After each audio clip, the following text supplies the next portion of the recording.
क्या आप भी रोज़ रोज़ घर के कामों को करते करते बोर हो जाते हैं? तो आप कुछ खास टिप्स एंड ट्रिक को ज़रूर देखिए। हेलो दोस्तों, नमस्ते, Radhe Radhe, welcome back to my channel. दोस्तों, आज की इस वीडियो में मैं कुछ खास smart tips and tricks share करने वाली हूँ, जिससे आपके घर के काम बहुत आसान हो जाएंगे और आपको घर के कामों को करने में बिल्कुल भी बोरियत फील नहीं होगी। तो बने रहिए वीडियो में एंड तक। अगर वीडियो आपको यूजफुल लगेगी, वीडियो को लाइक शेयर ज़रूर कीजिएगा।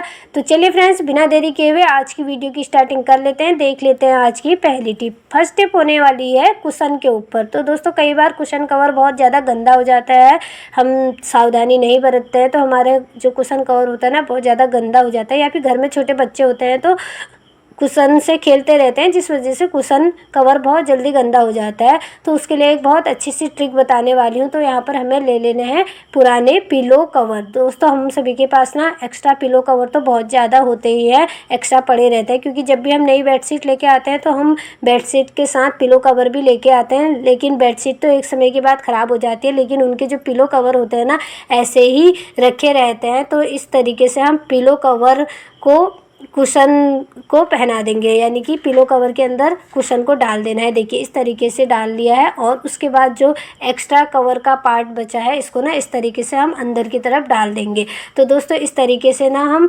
कुशन पुराने पिलो कवर को ही कुशन कवर बना सकते हैं। दोस्तों देखिए, इस तरीके से इसमें पता भी नहीं चल रहा है कि हमने ना इस कुशन में पिलो कवर को पहनाया है। तो दोस्तों, इस तरीके से हमारे जो पुराने एक्स्ट्रा पड़े रहते हैं पिलो कवर, उनका भी यूज हो जाता है और हमारा जो कुशन कवर है वो भी बन जाता है। तो दोस्तों, आप भी इस टिप को ट्राई कर सकते हैं इमरजेंसी में। तो दोस्तों, मैं तो इस तरीके से ना पिलो कवर को कभी कभी कुशन कवर बनाते रहती हूँ, अदला बदली करके इनको एक कुशन में पहनाते रहती हूँ। तो दोस्तों, बहुत अच्छी ट्रिक है ये।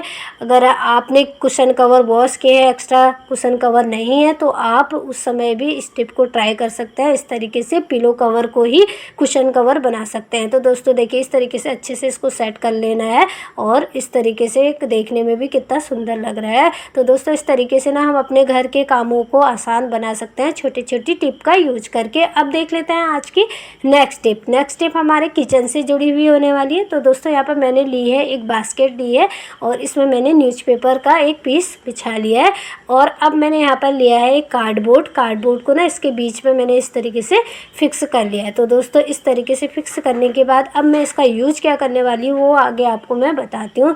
तो इसका यूज करेंगे हम अपने आलू प्याज को रखने के लिए। तो दोस्तों, कई लोग मैंने देखा है कि एक किसी बड़ी टोकरी में या फिर किसी बड़ी डलिया में ना एक साथ आलू और प्याज को रख देते हैं। लेकिन दोस्तों, हमें ना इस तरीके से एक साथ आलू प्याज को बिल्कुल भी नहीं रखना चाहिए, क्योंकि जब हम आलू प्याज को मिक्स करके एक ही टोकरी में रख देते हैं तो हमारा जो आलू होता है ना, बहुत जल्दी ख़राब हो जाता है।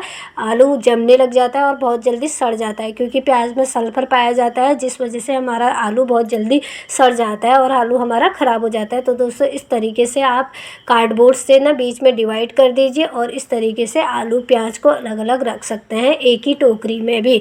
वैसे तो हमें ना दोस्तों अलग अलग टोकरी का यूज़ करना चाहिए, लेकिन अगर आप लोग करते हैं इस तरीके से तो इस तरीके से आप इनको रखिए, आपके आलू प्याज बिल्कुल भी ख़राब नहीं होंगे और एक ही टोकरी में हमारी दोनों चीज़ें भी आ जाती हैं। तो दोस्तों, मैं तो यहाँ पर छोटी सी बास्केट में रख के दिखा रही हूँ, आप बड़ी बास्केट में भी इस टिप को ट्राई कर सकते हैं। अब बढ़ते हैं आज की नेक्स्ट टिप की ओर। तो दोस्तों, मानसून का टाइम है, इस टाइम पे ना पानी बहुत जल्दी सूखता ही नहीं है, चाहे वो कपड़े में से हो या फिर बर्तनों में से हो या फिर हमारे स्लीपर में से हो। तो दोस्तों, जब हम स्लीपर को वॉश करते हैं और इस तरीके से ना दीवार के सहारा खड़ा करने की कोशिश करते हैं ताकि हमारे जो स्लीपर हैं बहुत जल्दी सूख जाए, लेकिन ये खड़े होते ही नहीं है, बार बार स्लिप होके गिर जाते हैं। तो और इनमें ना पानी भर जाता है, ये अच्छे से सूख ही नहीं पाते हैं। तो दोस्तों ना, मुझे गीले स्लीपर पहनना बिल्कुल भी पसंद नहीं है। तो दोस्तों, इस तरीके से हमें करना क्या है ना, एक क्लॉथ पिन ले लेनी है और क्लॉथ पिन को देखिए इस तरीके से दोनों स्लीपर में लगा लेना है। अब इसको फिर दीवार के सहारे इस तरीके से खड़ा कर देंगे। तो दोस्तों, ये स्लीपर ना बिल्कुल भी स्लिप होके गिरेंगे नहीं और हमारे जो स्लीपर है बहुत जल्दी सूख जाएंगे, इनका पानी बहुत जल्दी ड्रेन आउट हो जाएगा और सूख जाएंगे। तो दोस्तों, छोटी छोटी टिप हैं कहने को तो ये, लेकिन बहुत यूजफुल होती हैं। तो दोस्तों, आई होप आपको भी ये टिप यूजफुल लगी होगी। अब देख लेते हैं आज की नेक्स्ट टिप। नेक्स्ट टिप के लिए ले लिए हैं मैंने पेन की कैप। दोस्तों जब पेन की इंक ख़त्म हो जाती है ना, नॉर्मली सभी लोग फेंक देते हैं, लेकिन ना इनकी कैप को आप भूल कर भी मत फेंकिएगा। मैं तो इनकी कैप को संभाल के रखती हूँ। तो दोस्तों आज ना हमारे वहाँ बहुत टाइम के बाद, यानी कि 3 या 4 दिन के बाद धूप निकली थी, तो बहुत सारे कपड़े हो गए थे जो कि मैंने धूप में डाले थे। लेकिन दोस्तों ना क्या हुआ, क्लॉथ पिन जो थी मेरे पास कम पड़ गई थी, 2-3 क्लॉथ पिन कम पड़ गई थी। तो उस समय ना हम इस तरीके से पेन की कैप को ही क्लॉथ पिन बना सकते हैं। देखिए इस तरीके से हम डोरी में कपड़ों के ऊपर इस तरीके से पेन की कैप को लगा लेंगे तो ये बिल्कुल क्लॉथ पिन का ही काम करती है। बिल्कुल भी कितनी भी तेज़ हवा चलेगी ना फ्रेंड्स, ये कपड़े जो है हमारे नीचे गिरेंगे नहीं। तो दोस्तों इस तरीके से हम पेन की कैप की हेल्प से भी अपने कपड़ों को सिखा सकते हैं। आई होप आपको ये टिप भी यूजफुल लगी होगी। चलिए बढ़ते हैं अपनी नेक्स्ट टिप की ओर। नेक्स्ट टिप में मैं फटे हुए नोट को चिपकाने की एक बहुत ही अच्छी सी ट्रिक बताने वाली हूँ। तो दोस्तों नॉर्मली हम लोग नोट को टेप से चिपकाते हैं, जो कि दिख जाता है, पता चल जाता है कि ये नोट फटा हुआ था, इसलिए हमारा जो नोट है ना वो चलता नहीं है। तो उसके लिए हमें करना क्या है ना, मोमबत्ती ले लेनी है, मोमबत्ती को जला लेना है और नोट को, फटे हुए नोट को फ्लैट सरफेस पर रख लेना है। देखिए इस तरीके से अच्छे से प्लेन कर लेना है और उसके बाद मोमबत्ती के वैक्स को फटे हुए नोट की जगह पर ना, जहाँ पर से नोट फटा है वहाँ पर गिरा देना और इस तरीके से अपने फिंगर से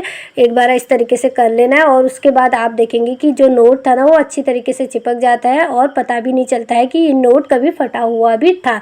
तो दोस्तों अब देख लेते हैं आज की नेक्स्ट टिप। दोस्तों हमारे घरों और किचन में बहुत सारी ऐसी चीज़ें होती हैं जिनको हम बेकार समझकर फेंक देते हैं, हमें उनका यूज पता ही नहीं होता है। तो ऐसे ही एक चीज़ है मशरूम के खाली डिब्बे। तो दोस्तों जब भी हम मशरूम लेके आते हैं ना, इस तरीके के डिब्बों में ही आता है। तो आज हम इसको फेंकेंगे नहीं, इसका यूज कर लेंगे हम। तो दोस्तों इसका यूज करने वाली हूँ मैं यहाँ पर अपने मेकअप के सामान को रखने के लिए, खास तौर पर नेल पेंट्स को रखने के लिए। तो दोस्तों बहुत अच्छा सा ये यूज हो जाता है इस तरीके से मशरूम के खाली डिब्बों का। तो दोस्तों जितने भी नेल पेंट्स हैं ना, मैं सारी इसको इस खाली बॉक्स में रख दूँगी, सारी नेल पेंट को इसमें रख देंगे हम। तो दोस्तों आप चाहो तो इसमें डेली यूज होने, जो डेली यूज में आता है वो उस मेकअप के सामान को भी आप रख सकते हैं और अपने ड्रेसिंग में रख सकते हैं। इस तरीके से ना जो डेली हमें यूज करने के लिए जो चीज़ें चाहिए होती हैं वो समय पर आसानी से सामने ही मिल जाएंगी। तो दोस्तों ना इसको मैं नेल पेंट रखने के बाद इस बॉक्स को मैं रखने वाली हूँ फ्रिज में, क्योंकि दोस्तों नेल पेंट अगर हम बाहर रख देते हैं तो बहुत जल्दी नेल पेंट ख़राब हो जाती है, सूख जाती है, थिक हो जाती है। तो इसलिए हम इसको ना फ्रिज में रख देते हैं। तो दोस्तों मैंने ना इसमें सारी नेल पेंट रख दी है और उसके बाद इसको अपने फ्रिज में रख दिया है। तो दोस्तों इस तरीके से ना हम इसका यूज कर सकते हैं। अगर आप इस तरीके से इसका यूज़ नहीं करना चाहते हैं तो चलिए मैं आपको एक और यूज बताती हूँ मशरूम के खाली डिब्बे का। तो दोस्तों ये बहुत छोटा सा डिब्बा होता है। हमारे फ्रिज में बहुत सारी ऐसी सब्जियां होती है ना जो बहुत कम होती है, जैसे कि हरी मिर्च या फिर अदरक वगैरह। तो मैंने क्या किया है, यहाँ पर जो मशरूम का खाली बॉक्स था उसमें नीचे से न्यूज़पेपर रख लिया है और जो अदरक है उसको मैं इसमें रख लूँगी। तो दोस्तों इस तरीके से हम अपनी सब्जियों को स्टोर करने के लिए भी, जो हल्की फुल्की है सब्जियां उनको स्टोर करने के लिए इसका यूज कर सकते हैं। इसी तरीके से इस खाली डिब्बे का यूज हम नींबू को स्टोर करने के लिए भी कर सकते हैं। दोस्तों बहुत सारी ऐसी सब्जियाँ होती हैं ना जो बहुत कम होती हैं, लेकिन अगर हम उन सब्जियों को बड़ी बास्केट में रखते हैं तो हमारे फ्रिज में बहुत ज़्यादा स्पेस लग जाता है। लेकिन अगर हम इस तरीके से छोटे छोटे डिब्बों में स्टोर करके सब्जियों को रखते हैं तो हमारे फ्रिज में काफ़ी स्पेस बच जाता है। आई होप आपको भी ये टिप यूजफुल लगी होगी। इस तरीके से हम इन खाली डिब्बों का यूज कर सकते हैं। सो फ्रेंड्स ये थी आज की वीडियो। अगर वीडियो आपको यूजफुल लगी, वीडियो को लाइक ज़रूर कीजिएगा।